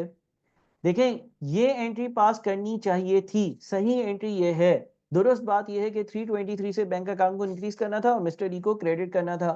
गलत एंट्री जो आपने पास कर दी है अभी, वो ये कर दी है कि आपने बैंक को 232 से डेबिट किया है और मिस्टर ई को 232 से क्रेडिट किया है। अब आपकी आती है करेक्टिंग एंट्री। करेक्टिंग एंट्री का मतलब यह है कि गलती को सुधारे कैसे। तो आपने 323 से डेबिट करना था बैंक को, आपने 232 से किया। कितना कम रिकॉर्ड किया हुआ है? कितना कम रिकॉर्ड किया हुआ है? 91। तो आप क्या करें, आप बैंक अकाउंट को डेबिट कर दें मजीद 91 से, और मिस्टर ई को भी आपने 91 कम से क्रेडिट किया हुआ था तो इसको भी आप क्रेडिट कर दें। क्योंकि जब आप 232 प्लस 91 232 प्लस 91 रिकॉर्ड करेंगे, 232 रिकॉर्ड कर चुके हैं, 91 91 और रिकॉर्ड करेंगे तो 323 पर पहुंच जाएंगे। तो आपको ये करेक्टिंग एंट्री अपनी बुक्स में पास करनी होगी। अब प्यारे बच्चों याद रहे कि कोई एरर अगर हमारा अकाउंटेंट कर देगा तो वो भी अपडेटेड कैश बुक में सही होगा। अगर कोई एरर कौन कर देगा? अगर कोई एरर हमारा अकाउंटेंट कर देगा, हमसे कोई गलती हो जाएगी तो उसको भी अपडेटेड कैश बुक में सही किया जाएगा और ये मिस्टर ई है और यहाँ पर 91 आ जाएगा। एक और बड़ी इंपॉर्टेंट बात, देखिए ये सी और डी ये बैंक स्टेटमेंट पर नजर आ रहे हैं लेकिन बैंक अकाउंट में नजर नहीं आ रहे। ये सी और डी बैंक स्टेटमेंट में नजर आ रहे हैं लेकिन बैंक अकाउंट में नजर नहीं आ रहे। तो सर हमने तो ये पढ़ा था कि जो चीजें बैंक स्टेटमेंट में नजर आ रही हो और मेरे बैंक अकाउंट में नजर नहीं आ रही हो उनको मैं रिकॉर्ड कर दूं। नहीं, जब सवाल में कोई ऐसी चीज होगी जो पिछले एरिया से लिंक्ड है तो वो सवाल बताएगा। आप ऑलरेडी सी को और डी को रिकॉर्ड कर चुके थे, आप ऑलरेडी मिस्टर सी को और ऑलरेडी मिस्टर डी को रिकॉर्ड कर चुके थे, आप ऑलरेडी मिस्टर सी को और ऑलरेडी मिस्टर डी को रिकॉर्ड कर चुके थे। तो ऐसा नहीं है कि आप दोबारा से इसको रिकॉर्ड कर दें, वरना तो आप डबल डबल रिकॉर्डिंग कर लेंगे। बैंक ने तो करना ही बाद में था, बैंक ने तो करना ही बाद में था क्योंकि वो टाइम डिले था। ठीक है जी, तो बस ये दो चीजें आप अपने पास रिकॉर्ड करेंगे। आप अपना क्लोजिंग बैलेंस निकालते हैं, ये 1726 है, 1726 में से आप 500 रुपए माइनस कर दें, 1726 में से आपने 500 रुपए माइनस कर दिया, आपके हिसाब से ये नया वाला बैलेंस कैरी डाउन है और यहाँ अपोजिट साइड पर ये बन जाएगा बैलेंस ब्रॉट डाउन और इसका अमाउंट जो है वो 1226 है। ठीक है जी, ये आपने अपने रिकॉर्ड्स को अपडेट कर दिया। क्या सब जिंदा हैं, जाग रहे हैं? काइंडली मुझे कंफर्म कर दें एक बार। ठीक है जी, क्या सब जिंदा हैं, जाग रहे हैं? काइंडली मुझे एक बार कंफर्म कर दें। ये बैलेंस ब्रॉट डाउन 1226 आपके हिसाब से है, आपने चीज़ों को अपडेट कर दिया है, आपने सारी चीज़ें जो जो इनकॉर्पोरेट करनी थी वो कर दी। क्या क्या चीज़ें इनकॉर्पोरेट होती हैं? कोई भी ऐसी ट्रांजेक्शन जो बैंक स्टेटमेंट में बैंक ने रिकॉर्ड करी हुई है मगर मैंने रिकॉर्ड नहीं करी, इसमें सी और डी नहीं आएगा। सी और डी बैंक स्टेटमेंट में नजर आ रहा है लेकिन सर वो तो पिछले साल का है, वो तो पिछले सॉरी महीने का है। तो एक चीज, कोई भी ऐसी बैंक स्टेटमेंट पर अमाउंट जो डायरेक्टली बैंक ने रिकॉर्ड कर दी हो और मुझे बैंक स्टेटमेंट आने पर उसका पता चले, मैं उसको रिकॉर्ड करता हूं। दूसरी चीज, अगर कोई एरर मैंने कर दिया है तो क्योंकि मैं अपने रिकॉर्ड्स को देख रहा हूं तो मैं अपने रिकॉर्ड्स को अपडेट करता हूं और मैं उस एरर को दुरुस्त करता हूं। अब एरर हजारों तरीकों के हो सकते हैं। अभी जो एरर था वो बड़ा सिंपल था कि आपको 323 से डेबिट करना था, 232 से डेबिट किया है तो 91 से मजीद डेबिट कर देंगे। ठीक है जी, ये हमारे पास हमने अपने रिकॉर्ड्स को अपडेट कर दिया। अब स्टेप नंबर 2 पर आते हैं। स्टेप नंबर 2 क्या था? स्टेप नंबर 2 ये था कि आप जो है वो बनाएंगे बैंक रिकंसीलिएशन स्टेटमेंट। अच्छा जी, इसके दो फॉर्मेट्स हैं। एक फॉर्मेट ये है कि हम balance as per bank statement से स्टार्ट करें। Balance as per bank statement कितना आ रहा है? 1325 आ रहा है। 1325 से स्टार्ट करें। फिर क्या करें? देखिए यहाँ पर मैंने एक और इंटरेस्टिंग चीज इन्वॉल्व करी कि हमने जो है ना वो एफ से 455 रिसीव किए थे और बैंक ने उसको 454 रिकॉर्ड कर दिया। हमने एफ से 455 रिसीव किए थे, हमने सही रिकॉर्ड किया है, बैंक ने क्या कर दिया? गलत कर दिया। तो सर क्या बैंक भी गलतियां कर देता है? हाँ, बहुत रेयर है कि वो गलतियां कर देता है। फिर आपको जो है वो मंथ एंड पर अगर वो आपसे गलती पकड़ी जाए, बैंक से गलती पकड़ी जाए तो बैंक उसको करेक्ट भी कर देता है, बैंक उसको सही भी कर देता है। वैसे बहुत मुश्किल है लेकिन कभी कभी 0.0000001% चांसेस हैं कि बैंक जो है वो कोई अमाउंट गलत रिकॉर्ड कर दे। तो हमें तो सारे केसेस पढ़ने हैं तो हमने वो चांस भी ले लिया। हमने कहा भाई 455 ऐड करना था, बैंक ने 454 ऐड कर दिया। जब बैंक जागेगा, हो सकता है कि उसी महीने जाग जाए, मैंने उसी महीने जगाया नहीं, उसी महीने जाग गया था ना, तो बैंक यहाँ पर 1 रुपया और ऐड कर देता और आपका बैलेंस 1326 कर देता। लेकिन लेट से बैंक अगर नेक्स्ट महीने जागता है तो फरवरी के एंड वाले दिन पर, फेब के एंड वाले दिन तक आप दोनों के बीच में क्या होगा? आप दोनों के बीच में डिफरेंस आ रहा होगा।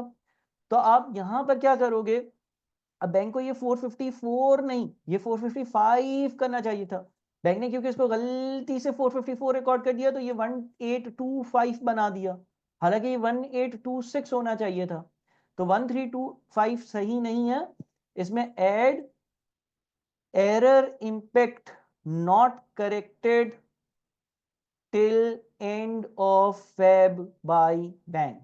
ठीक है जी, एक एरर का इम्पैक्ट है 1 रुपए का जो बैंक ने अभी तक फरवरी के एंड तक सही नहीं किया। अलबत्ता बैंक जब उसको सही कर लेगा तो वो सही हो जाएगा और फिर वो बैंक रिकंसिलिएशन स्टेटमेंट पे फ्यूचर के नहीं आएगा। अब ये एक ऐसी चीज है जो बहुत कम आती है। सर बैंक का एरर हमने अपनी रिकॉर्ड में क्यों नहीं सही कर लिया? ओ भाई, तुम तो सही अकाउंटिंग कर रहे थे ना, गलती करी किसने? हाँ सर, गलती तो करी है बैंक ने। तो अगर बैंक ने गलती करी है, अगर बैंक ने गलती करी है तो बैंक उसको सही करेगा और अपने पास सही करेगा और जितने दिनों तक जितने महीनों तक वो गलती सही नहीं होगी, बैंक रिकंसिलिएशन स्टेटमेंट पर आप रिकॉर्ड करोगे उसको, जैसे ही बैंक उसको सही कर लेगा तो ये 1 रुपया हटा दोगे। ये 1 रुपया ये डिनोट कर रहा है कि बैंक का 1325 का बैलेंस नहीं बल्कि +1 यानी कि 1326 होना चाहिए। उसके अलावा मिस्टर जी को आपने पैसे पे करे थे 26 फरवरी को, लेकिन वो बैंक स्टेटमेंट में नज़र नहीं आ रहा था। अगर कोई ऐसी अमाउंट हो जो मैंने माइनस कर दी है लेकिन बैंक ने माइनस नहीं करी है, तो वो अनप्रेजेंटेड चेक कहलाता है। अनप्रेजेंटेड चेक का मतलब ये है कि जी को मैंने पैसे दिए, मैंने अपने पास से माइनस कर लिए, लेकिन जी अभी बैंक नहीं गया और उसने पैसे निकाले नहीं है, वो मार्च में प्रोबेबली जाएगा। लिहाजा जब तक वो नहीं जाता तो फेब के एंड में वो मेरे लिए अनप्रेजेंटेड चेक्स है। तो लेस कर देते हैं यहाँ पर अनप्रेजेंटेड चेक्स को। अनक्रेडिटेड डिपॉजिट इस सवाल में मैंने कोई भी नहीं रखा था। यहाँ से हम 100 रुपए जो है वो माइनस कर देते हैं। 100 रुपए जब हम माइनस करेंगे तो क्या आ जाएगा? Balance as per updated bank account. और balance as per updated bank account कितना आएगा? वो 1226 आ रहा होगा। आप देख सकते हैं कि अब ये दोनों मैच कर रहे हैं। हाँ सर, दूसरा कोई फॉर्मेट हो सकता है? हाँ, ऐसा हो सकता है कि आप सबसे पहले balance as per updated bank account top पे लिख दो। Balance as per updated bank account 1226 होता। उसमें से फिर आप लेस कर दो एरर इम्पैक्ट। सर क्या एरर का इम्पैक्ट हमेशा लेस होगा? नहीं नहीं नहीं नहीं, मुझे देखना पड़ेगा कि एरर का क्या इम्पैक्ट है। दिमाग दिया अल्लाह ताला ने, उसका इस्तेमाल करूंगा। यहाँ पर सर माइनस क्यों कर रहे हो बेटा? ऊपर ऐड इसलिए किया था तो क्योंकि बैंक ने 1 रुपया कम ऐड किया हुआ था अपने पास। यहाँ से माइनस इसलिए कर रहे हैं क्योंकि हम लोगों को समझा रहे हैं कि मेरा और बैंक का डिफरेंस क्यों आ रहा है। मैंने 1 रुपया ज्यादा रिकॉर्ड किया हुआ है, मैं उस बैलेंस से उधर जा रहा हूँ जहाँ पे 1 रुपया कम रिकॉर्ड हुआ है। और मैं ऐड कर दूंगा अनप्रेजेंटेड चेक्स को, और मैं ऐड कर दूंगा अनप्रेजेंटेड चेक्स को। अनप्रेजेंटेड चेक्स को मैं ऐड कर दूंगा। अनप्रेजेंटेड चेक्स मेरे जो है वो 100 रुपए के हैं। जब मैं ऐसा करूंगा तो मेरे पास balance as per bank statement आ जाएगा। और balance as per bank statement क्या बन रहा है? Balance as per bank statement 1325 बन रहा है, यानी कि यही वाली अमाउंट बन रही है। अगेन यहाँ पर हमने इस एग्जाम्पल में या एग्जाम्पल नंबर 2 में ये सीखा कि अगर मैं एरर कर देता हूँ तो कहाँ सही होगा, और अगर बैंक एरर करता है तो वो कहाँ सही होगा। क्या ये क्लियर है? क्या ये बात सबको समझ में आ रही है? किसी को कोई मसला है तो काइंडली मुझसे जल्दी से डिस्कस कर लें, और अभी तक जो भी हमने पढ़ा है उसका फीडबैक भी दे दें कि चीज़ें आप लोगों को क्लियर हैं। मैं तेज़ तो नहीं चल रहा, स्लो तो नहीं जा रहा, सारी चीज़ें समझ में आ रही हैं, फ़ायदा हो रहा है इस लेसन का या फ़ायदा नहीं हो रहा? काइंडली मुझे जल्दी से डिस्कस करें और फिर हम आगे बढ़ते हैं। ठीक है जी, जल्दी जल्दी बताइएगा। अच्छा जी, अच्छा, ठीक है जी। तो ये हमने जो है वो कुछ बेसिक सी एग्जांपल्स करी। ये हमने कुछ बेसिक सी आप लोगों के साथ एग्जांपल्स करी, जिसमें हमने जो है वो मुख्तलिफ चीज़ें जो है वो देखी, और हमने जो है वो चीज़ों को देखा कि भाई किस तरह से वो रिकॉर्ड होगी। ठीक है जी, किस तरह से चीज़ें जो है वो बनेंगी। अच्छा, अब हम जो है वो एक आधा क्वेश्चन कर लेते हैं। तो मैं आप लोगों के सामने जो है वो क्वेश्चन को पेस्ट कर रहा हूँ। एक क्वेश्चन है, इतना मुश्किल नहीं है, आसान सा क्वेश्चन है। सेशन का मोटिव ये है कि कम से कम टाइम में आपको बैंक रिकंसिलिएशन स्टेटमेंट के कॉन्सेप्ट्स प्लस कुछ प्रैक्टिस करवा दी जाए, ताकि आप लोग जो है वो मोटिवेटेड रहें और आप लोग जो है वो कम टाइम में ज़्यादा कवरेज कर सकें। इंशाल्लाह ताला जब आप इसकी रिकॉर्डिंग देखेंगे तो उससे भी आपको फ़ायदा होगा। जितने लोग लाइव देख रहे हैं, अच्छी बात है। और मैं जो है वो आने वाले हफ्तों में मज़ीद जो है वो टॉपिक्स भी आप लोगों के साथ डिस्कस करूँगा। अब ये एक सवाल है, मैं यहाँ पे पेस्ट कर रहा हूँ, फिर मैं आपसे डिस्कस करता हूँ। बस 1 मिनट में ये सवाल जो है वो पेस्ट हो जाएगा, और ज़रा इस सवाल को हम समझेंगे, सुनेंगे, देखेंगे, करेंगे तो हमें जो है वो कुछ चीज़ें क्लियर मज़ीद होंगी। चलें जी, सवाल पर चलते हैं, गौर से देखिएगा क्या लिखा हुआ है। The cash book and bank statement of Neha International appeared as follows. अच्छा, कैश बुक क्या होता है? कैश बुक एक कंपनी की, जब कहा जाए ना कि ये कंपनी की कैश बुक है, तो कैश बुक में कैश का और बैंक का दो टी अकाउंट्स होते हैं। यहाँ पर सिर्फ और सिर्फ कैश बुक में बैंक का जो टी अकाउंट है उसकी इंफॉर्मेशन दी हुई है, इसीलिए यहाँ पे लिखा हुआ है कि cash book bank column only. Cash book bank column only. ये बैंक कॉलम ओनली या ये जो कैश बुक है ये कौन बना रहा है? कंपनी खुद बना रही है। ये जो कैश बुक या बैंक कॉलम है ये इसी तरह से जैसे आपका बैंक अकाउंट हो, लेकिन ये टी अकाउंट के फॉर्मेट में नहीं दिया हुआ। तो ऐसा भी होता है कि इस तरह के फॉर्मेट में चीजें दे दी जाएं, इसको हम रनिंग बैलेंस मेथड कहते हैं। ठीक है जी, एक तो टी अकाउंट वाला तरीका होता है और एक ये वाला तरीका होता है। ये भी बिल्कुल दुरुस्त है, ये भी बिल्कुल सही है। कुछ कंपनी जो है वो टी अकाउंट्स नहीं बनाती, बल्कि वो रनिंग बैलेंस जो है वो बना रही होती हैं। तो यहाँ पर जरा इसको स्टडी करते हैं। पहली 6/2005 यानी कि 1 जून 2005 के हिसाब से कंपनी का बैलेंस ब्रॉट डाउन जो है वो 78,000 है। कंपनी के पास 78,000 रुपीज थे। सर डेबिट पे क्यों लिखे हैं? ये आपके अपने रिकॉर्ड्स हैं, ये बैंक स्टेटमेंट नहीं है। ये बैंक स्टेटमेंट नहीं है, ये आपके अपने रिकॉर्ड्स हैं। तो आप ये कह रहे हैं कि मेरे 78,000 रुपीज बैंक में पड़े हुए हैं, मेरे लिए वो मेरा एसेट है। समी इंपोर्ट्स, कोई समी इंपोर्ट्स बंदा है, उसको 12,000 रुपए पे किए तो 66 पर चला गया। आसिम पैकेजिंग से पैसे आए 15,000, 81 पर चला गया। दीन एक्सपोर्ट्स 18,000 रुपए आए, 99,000 पर चला गया। रूही एक्सपोर्ट्स को 30,000 रुपए पे किए, 69,000 पे बैलेंस चला गया। समर इंटरनेशनल को 19,500 रुपए उधर से रिसीव किए, 88,500 पर बैलेंस चला गया। हिना इंपोर्ट्स को 7,500 रुपए पे किए, 81,000 पे बैलेंस चला गया। और चन्ना एक्सपोर्ट से 16,500 रुपए रिसीव करे तो बैलेंस 97,500 पर चले गया। ये मैंने बनाया है, ये मेरे अपने रिकॉर्ड्स हैं, ये बैंक स्टेटमेंट नहीं है। कौन से महीने का ये टी अकाउंट बना हुआ है? टी अकाउंट तो नहीं है, रनिंग बैलेंस मेथड है। और बैलेंस का जो है वो आपके पास 27 जून यानी कि इसके बाद कोई ट्रांजेक्शन नहीं होगी, तो इफेक्टिवली आपके हिसाब से 97,500 रुपीज का बैलेंस है। अगर मैं इसको टी अकाउंट के फॉर्मेट में इसके आखिरी वाले बैलेंस को लिख दूं, क्योंकि हमें अपडेट भी करने होते हैं रिकॉर्ड्स, कुछ ऐसी ट्रांजेक्शन होती हैं जो बैंक स्टेटमेंट में रिकॉर्ड हुई होती है लेकिन मेरे पास रिकॉर्ड नहीं भी होती हैं। तो लेट्स सी, मैं इसको जो है वो इस तरह के फॉर्मेट में जो है वो सॉल्व कर लूंगा। बैलेंस ब्रॉट डाउन, जब मैं अपडेटेड कैश बुक बनाता हूं तो मेरा जो क्लोजिंग बैलेंस होता है वो बैलेंस ब्रॉट डाउन हो जाता है। ठीक है जी, ये सारा मेरा रिकॉर्ड था, साथ हो सब मेरे। अब आ जाओ बैंक स्टेटमेंट। बैंक स्टेटमेंट भी दिया हुआ है, कब का? जून का बैंक स्टेटमेंट दिया हुआ है। बैलेंस ब्रॉट डाउन 82,500, यानी कि हमारा ओपनिंग में मैच नहीं कर रहा। महीने के शुरू में मैं 78,000 कह रहा था और बैंक 82,500 कह रहा था। हाँ, कोई मसला नहीं है, ये वैसा ही है जैसा अभी हमने एग्जाम्पल नंबर 2 करी। एग्जाम्पल नंबर 2 में देखे ना, बैंक का ओपनिंग कितना आ रहा था? 898। आपका ओपनिंग कितना आ रहा था? 1048। मैच कर रहे थे? नहीं। क्यों नहीं कर रहे थे? इसलिए क्योंकि 250 रुपए और 100 रुपए रिकॉर्ड नहीं हुए थे, वो हो गए तो 1048 मैच करने लगा था। तो इसी तरह से जून का बैंक का ओपनिंग मैच नहीं कर रहा। अच्छा, बैंक में जो है वो 3,000 रुपए आपके बैंक अकाउंट में ऐड हुए, फिर 15,000 ऐड हुए, फिर 15,000 ऐड हुए, फिर 12,000 रुपए निकले, फिर 15,000 रुपए ऐड हुए, फिर 9,000 रुपए निकले, फिर प्रॉफिट ऑन सीओआई। सीओआई होता है सर्टिफिकेट ऑफ इन्वेस्टमेंट। आपने कहीं इन्वेस्टमेंट करी हुई है और वो जो वहां से प्रॉफिट आया ना वो 75,000 रुपए। समर इंटरनेशनल 19,500 और bank charges 3,000। The bank reconciliation statement for the month of May 2005 is as follows. मई 2005, मई के आखिर में जब मैंने बैंक रिकंसिलिएशन स्टेटमेंट बनाया हुआ था तो वो भी कंपनी, वो भी आपको दे दिया गया। देखिए, मई का आखिर, जून का स्टार्ट, तो जून के आखिर में आपका बैलेंस 78,000 है और ये रहा 78,000 यहाँ आ रहा था स्टार्ट में। और इसी तरह से बैंक का जो बैलेंस 82,500 है मई के आखिर में, वो जून का स्टार्ट है। तो कहने का मकसद ये है कि जिस तरह से हमने ऊपर सवाल किया इसी तरह से ये पिछले महीने के एंड में भी कुछ डिफरेंसेस थे। कुछ cheques issued but not presented, यानी कि अनप्रेजेंटेड चेक्स थे। ठीक है, अनप्रेजेंटेड चेक्स जो होते हैं वो वाले चेक्स होते हैं जो मैंने लोगों को दे दिए हैं लेकिन उन्होंने अभी पैसे निकाले नहीं हैं। और कुछ अनक्रेडिटेड डिपॉजिट्स थे। अनक्रेडिटेड डिपॉजिट्स वो थे जो मैंने ऐड कर लिए हैं, अलबत्ता बैंक वाले ने अभी ऐड नहीं करे हैं। ठीक है जी, उसकी ये रीजन है कि वो क्लियरेंस में 2-3 दिन लेता है। अच्छा जी, अब हमें करना क्या है?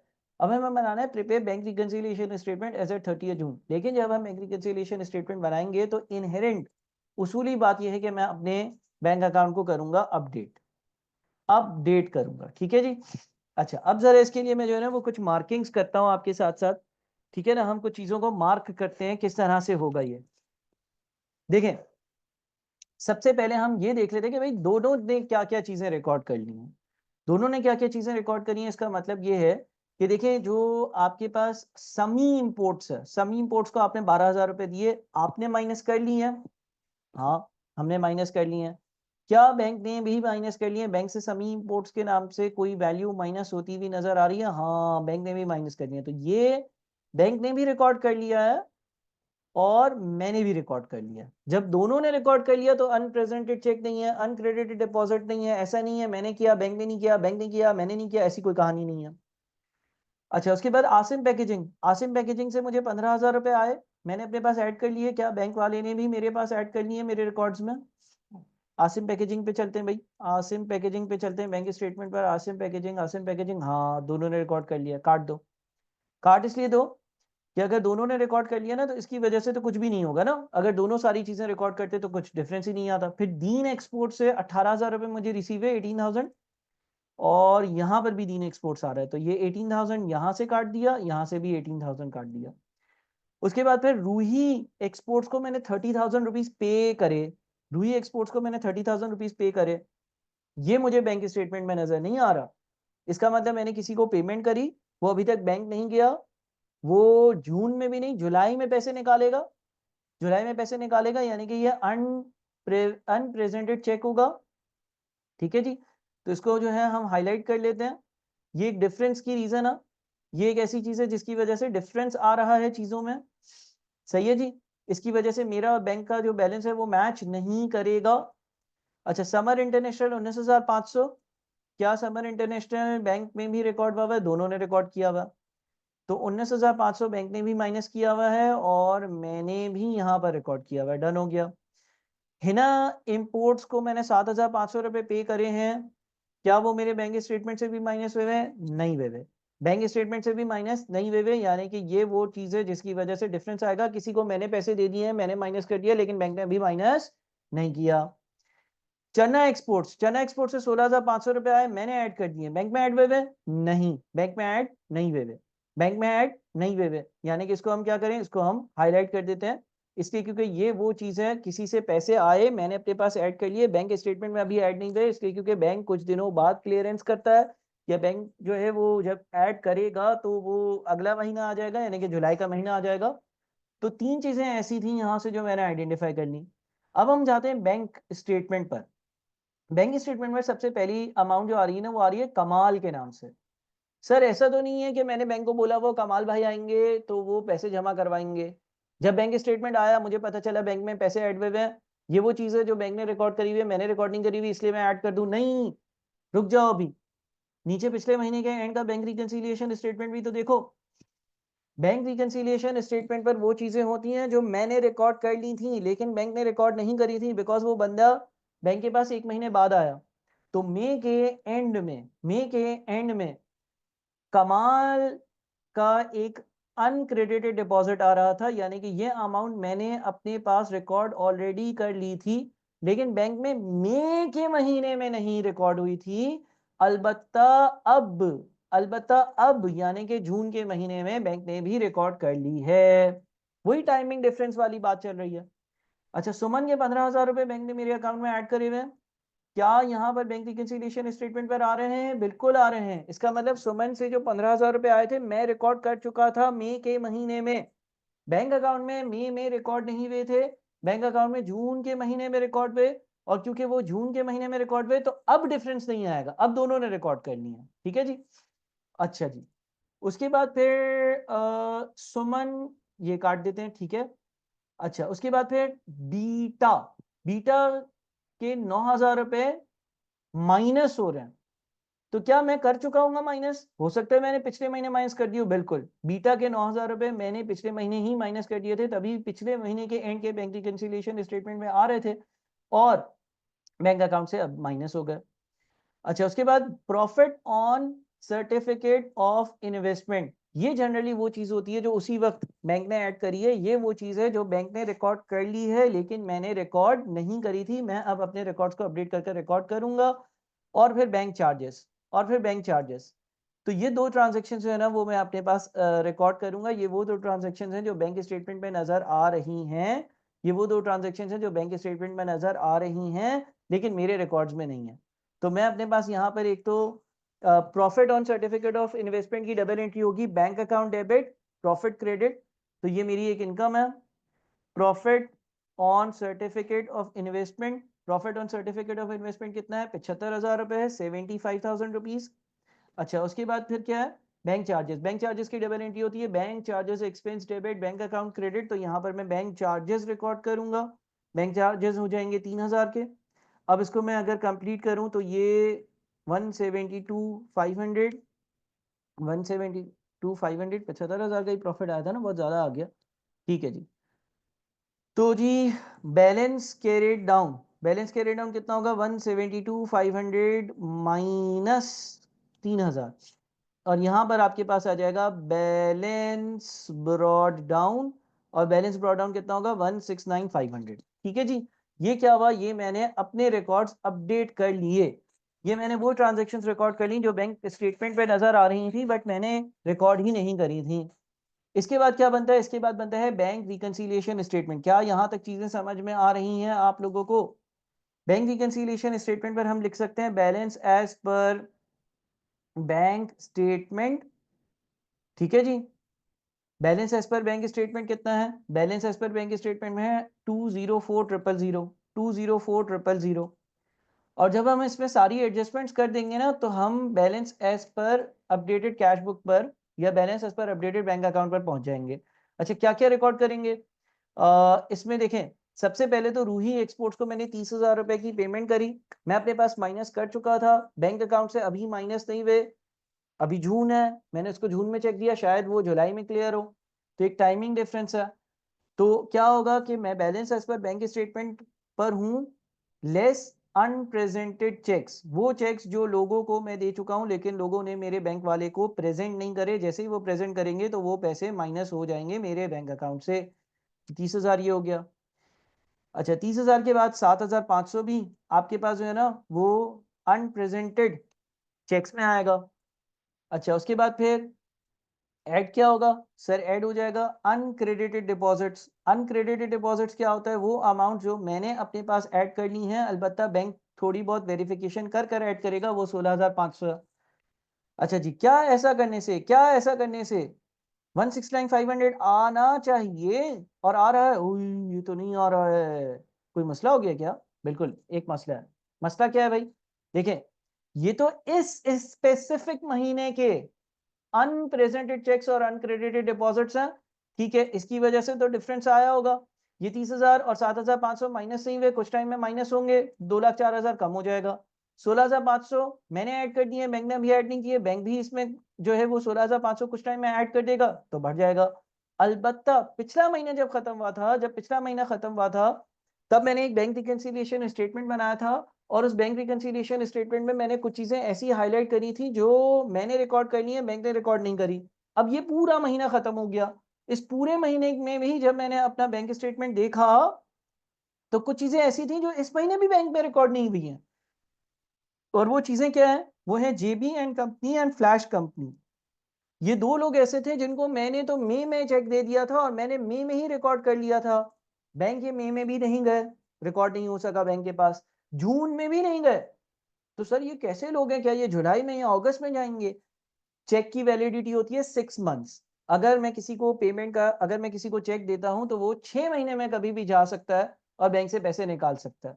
हो सकता है कि ये 2 महीने बाद जाए, 3 महीने बाद जाए, 4 महीने बाद जाए। तो ऐसा भी हो सकता है प्यारे बच्चों के पिछले महीने के बैंक रिकंसिलिएशन स्टेटमेंट से कुछ अमाउंट से साल के बैंक रिकंसिलिएशन स्टेटमेंट में आ रहे हो, क्योंकि वो पिछली बार भी अनप्रेजेंटेड थे और इस बार भी अनप्रेजेंटेड हैं। और ये है जेबी और फ्लैश 7,500 और 600। 7,500 जेबी के और फ्लैश के कितने हैं भाई? 6,000। 6,000 फ्लैश के। ठीक है जी, 6,000 फ्लैश के। ये दोनों भी मैं अगर एडजस्ट कर लूं ना तो देखें, अब देखें balance as per updated cash book से अमाउंट जो है वो परफेक्टली मैच हो रहा है। ठीक है जी, अब बिल्कुल परफेक्टली मैच हो रहा है। तो जनाब, ये मैंने एक पास पेपर का सवाल किया, ये वाली स्प्रेडशीट एक्सेल की फाइल आप लोगों को मिल जाएगी। मैंने पहले एग्जाम्पल नंबर 1 करी, एग्जाम्पल नंबर 1 करके एग्जाम्पल नंबर 2 करी, एग्जाम्पल नंबर 2 कर एक पास पेपर का सवाल किया, अनप्रेजेंटेड चेक्स, अनक्रेडिटेड डिपॉजिट्स को डिस्कस किया, जो चीजें मैंने रिकॉर्ड करनी है बैंक ने रिकॉर्डिंग की उसका क्या होगा, बैंक ने रिकॉर्ड करनी है मैंने रिकॉर्डिंग की उसका क्या होगा, अगर मैं एरर कर दूं तो क्या होगा, अगर बैंक एरर कर दे तो क्या होगा, और फिर एक पास पेपर का क्वेश्चन किया। अगर बिलीव मी आप अच्छे से इस लेक्चर को 1 से 2 बार देखते हैं तो आपका बैंक रिकंसिलिएशन स्टेटमेंट में तकरीबन तकरीबन सारी चीजें रिजॉल्व हो जाएंगी। हाँ, हो सकता है कि कोई उस वक्त बनाई हुई एग्जामिनर कोई चीज लेकर आ जाए, बट बेसिक्स बहुत अच्छे हो जाएंगे। इस सेशन को जरूर लाजमी तौर पर दोबारा रिकॉर्डेड फॉर्म में देखिएगा। उम्मीद करता हूं कि आपको इस सेशन से बहुत फायदा होगा और आप लोगों को इस सेशन से बैंक रिकंसिलिएशन स्टेटमेंट के सारे बेसिक्स पता चल गए होंगे। तरतीब में सारी चीजें अपने अपने नोटबुक्स में नोट करनी है, कॉपी करनी है, लिखनी है, सारी चीजें सही से देखनी है ताकि आपके कॉन्सेप्ट्स बहुत ही अच्छे बन जाएं। ठीक है जी, थैंक यू सो मच। और रिकॉर्डिंग भी देखिएगा जो लोग देख सकें, और लाइव वाले भी जो है उनका भी बहुत बहुत थैंक यू।